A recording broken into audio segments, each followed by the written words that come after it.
So hello guys, welcome to our channel और welcome back to our channel. तो ये वाली वीडियो में हम लोग पढ़ेंगे इम्पोर्टेंट पाउडर्स। तो इससे वाली पहली वीडियो में हम लोगों ने इम्पोर्टेंट पाउडर की 3 डेफिनेशंस कवर कर ली थी, स्नफ्स, इंसफ्लेशंस एंड डेलिक्वेशन पाउडर्स। और भी कई सारी पाउडर्स की कई सारी मतलब की क्लासिफिकेशंस हम लोगों ने कवर करी है, जैसे कि powder for external use which comes under dusting powder, surgical powder, dentifrices. तो ये वाली वीडियो में हम लोग आगे प्रोसीड करेंगे और हम लोग ये 3 पाउडर तो पढ़ चुके हैं। अब हम लोग प्रोसीड करेंगे आगे और हम लोग पढ़ेंगे अब एफरवेसेंट पाउडर, इफ्लोरेसेंट पाउडर और हाइड्रोस्कोपिक पाउडर। तो अगर आपको पुरानी वीडियो देखनी हो तो उस वीडियो की लिंक आपको इस आई कार्ड में आ रही होगी, तो आप वहाँ से आराम से देख सकते हैं। तो इस वीडियो को हम लोग बिना किसी टाइम वेस्ट के शुरू करते हैं। सो गाइस, पुराना थोड़ा रिवाइज कर लेते हैं। तो पाउडर्स जो स्नफ्स थे, स्नफ वो पाउडर होते हैं जो हम लोग नोज़ के थ्रू इनहेल करते हैं। जैसे कि जहाँ तक ये अस्थमा पेशेंट्स में यूज़ होते हैं, इसमें क्या होता है, एक हमारा पाउडर होता है और उसको हम लोग नोज़ से इनहेल कर लेते हैं। तो इससे होता क्या है कि जो हमारा नेसल पाथवे है वो पूरा क्लियर हो जाता है और हमको आराम से ब्रीदिंग हो जाती है। इंसफ्लेशंस क्या होता है, ये पाउडर्स होते हैं, ये बॉडी कैविटीज़ के अंदर डाले जाते हैं, जैसे कि माउथ, रेक्टम, है ना। तो यहाँ पे ये बॉडी कैविटीज़ के अंदर डाले जाते हैं और जिस डिवाइस से हम इन्हें बॉडी कैविटी के अंदर डालते हैं उन्हें कहते हैं इंसफ्लेटर्स, ठीक है। और डेलिक्वेशन पाउडर दोस्तों वो पाउडर्स होते हैं जो मॉइस्चर बहुत जल्दी ही एब्जॉर्ब कर लेते हैं और वो मॉइस्चर एब्जॉर्ब करके तुरंत लिक्विड फॉर्म में कन्वर्ट हो जाते हैं। तो पाउडर हो गया लिक्विड फॉर्म में, तो हमें तो ये चाहिए नहीं था, तो इसीलिए हम इन डेलिक्वेशन पाउडर को क्लोज टाइट कंटेनर में पैक करके रखते हैं कि कोई भी इसमें मॉइस्चर ना एब्जॉर्ब हो, ठीक है। तो ये था पुराना। अब हम लोग पढ़ते हैं नया कि नया क्या है। नया है दोस्तों एफरवेसेंट पाउडर। एफरवेसेंट पाउडर दोस्तों क्या होता है, जो आपने इसका बेस्ट एग्जांपल है इनो। अगर आप जब इनो लेते हैं, जब आपको एसिडिटी हो जाती है, तो इनो आप करते क्या है, इनो को आप पहले पानी में मिलाते हैं। तो जैसे ही आप दोस्तों इनो को पानी में मिलाते हैं तो वहाँ से झार बनने लगाता है, उससे बबल्स क्रिएट होने लगते हैं, वहाँ पे इफरवेसेंट आता है। तो उसी झाग को कहते हैं इफरवेसेंस। जो प्रॉपर्टी है जिससे झाग बनना है उसी प्रॉपर्टी को कहते हैं इफरवेसेंट। तो जब आप इनो को तुरंत पानी में डालते हैं तो झाग क्यों बनता है, और वो तुरंत आपको फ्रेशली प्रिपेयर्ड ही पीना चाहिए, है ना। तो पढ़ते हैं, तो वही होता है एफरवेसेंट पाउडर। बेस्ट एग्जाम्पल इसका इनो है। डेफिनेशन पढ़ते हैं, these are a combination of citric acid, they are, मतलब कि ये कॉम्बिनेशन होते हैं सिट्रिक एसिड, या तो टार्टरिक एसिड होगा या सिट्रिक एसिड होगा, एंड सोडियम बाइकार्बोनेट, या सोडियम बाइकार्बोनेट को कहते हैं NaHCO3, ठीक है। तो ये इन चीज़ के कॉम्बिनेशन होते हैं। बिफोर एडमिनिस्ट्रेशन, मतलब कि लेने से पहले, पीने से पहले, they are dissolve in water. Best example Eno था, आप उसे लेने से पहले वाटर में डिज़ोल्व करते हैं। वाटर में डिज़ोल्व करते ही the acid and water react together. जो एसिड होता है और वो वाटर होता है वो तुरंत रिएक्ट करता है और प्रोड्यूस करता है carbon dioxide. Carbon dioxide gas release होती है, तभी से वो जो बुलबुले होते हैं ना दोस्तों, वो एक्चुअली में कार्बन डाइऑक्साइड ही होती है जो वो बुलबुले छोड़ रही होती है। तो उसी कार्बन डाइऑक्साइड की वजह से इफरवेसेंस आता है। इफरवेसेंस का मतलब है दोस्तों कि झाग बनना, बुलबुले बनना, ठीक है।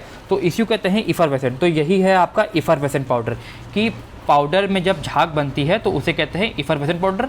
और ये एसिडिटी को ट्रीट करने के लिए यूज़ होता है, कभी कभी गैस्ट्रिक अल्सर को भी ट्रीट करने के लिए यूज़ होता है, ठीक है। फिर दोस्तों आते हैं एफ्लोरेसेंट पाउडर। एफ्लोरेसेंट पाउडर क्या होते हैं, तो दोस्तों एफ्लोरेसेंट पाउडर को बहुत सिंपल तरह से समझते हैं। आपने कई वो देखा होगा कि कुछ कंपाउंड्स में वाटर ऑफ क्रिस्टलाइजेशन होता है। जैसे कि मेरे पास कोई भी कंपाउंड है, वो है XYZ, उससे कोई भी केमिकल फॉर्मूला हो सकता है। तो मैंने वहाँ पे होता क्या है कि यहाँ पे वाटर ऑफ क्रिस्टलाइजेशन होता है 4H2O, किसी में 5H2O होता है। आपने कई फॉर्मूले में देखा होगा, तो यहाँ पे ये जो डॉट बन के 5H2O होता है, इसी को कहते हैं हम लोग वाटर ऑफ क्रिस्टलाइजेशन, WOC, इसे कहते हैं हम लोग वाटर ऑफ क्रिस्टलाइजेशन। तो इसमें होता क्या है कि कभी कभी क्या होता है, अगर हमने पाउडर लिया और इसको एटमॉस्फेयर में खुला छोड़ दिया, कोई इसी को ढक के नहीं रखा, तो ये वाटर जो है वो इवेपोरेट हो जाता है, और वो इवेपोरेट होकर वाटर पूरी तरह से चला जाता है और ये बच जाता है खाली, और यहाँ पे ये वाटर 5 मॉलिक्यूल्स हट जाते हैं। तो इससे दोस्तों होता क्या है कि अब इसका केमिकल फॉर्मूला चेंज हो गया। पहले इसमें वाटर ऑफ क्रिस्टलाइजेशन था, अब इसमें वाटर ऑफ क्रिस्टलाइजेशन नहीं है, तो इसकी वजह से ये हो जाता है इनएक्टिव। ये अपना फार्माकोलॉजिकल जो एक्शन देना था वो फार्माकोलॉजिकल एक्शन नहीं देता है। तो इसी को कहते हैं एफ्लोरेसेंट पाउडर। ध्यान रखिए कि दोस्तों ऊपर वाला है एफरवेसेंट और नीचे वाला है एफ्लोरेसेंट पाउडर, ठीक है। तो पढ़ते हैं दीज आर क्रिस्टलाइन पाउडर, ये क्रिस्टलाइज पाउडर होते हैं that contain water of crystallization, इनमें वाटर ऑफ क्रिस्टलाइजेशन प्रेजेंट होता है। But when expose to atmosphere, means जब इसको खुला रख दे, एटमॉस्फेयर में एक्सपोज कर दें, they lose their water of crystallization. ये लाइन बहुत इंपॉर्टेंट है कि ये they lose their water of crystallization, वो अपना वाटर ऑफ क्रिस्टलाइजेशन छोड़ देते हैं और बिकम और हो जाते हैं इनएक्टिव। इनएक्टिव होने के कारण वो अपना फार्माकोलॉजिकल एक्शन नहीं दे पाते हैं और इसी वजह से इनको भी क्लोज टाइट कंटेनर में पैक करना ज़रूरी होता है। अगर इसको आपने खुला छोड़ दिया तो ये अपनी फार्मास्यूटिकल प्रॉब्लम छोड़ देगा और फिर आपको किसी काम ही का नहीं रहेगा, है ना।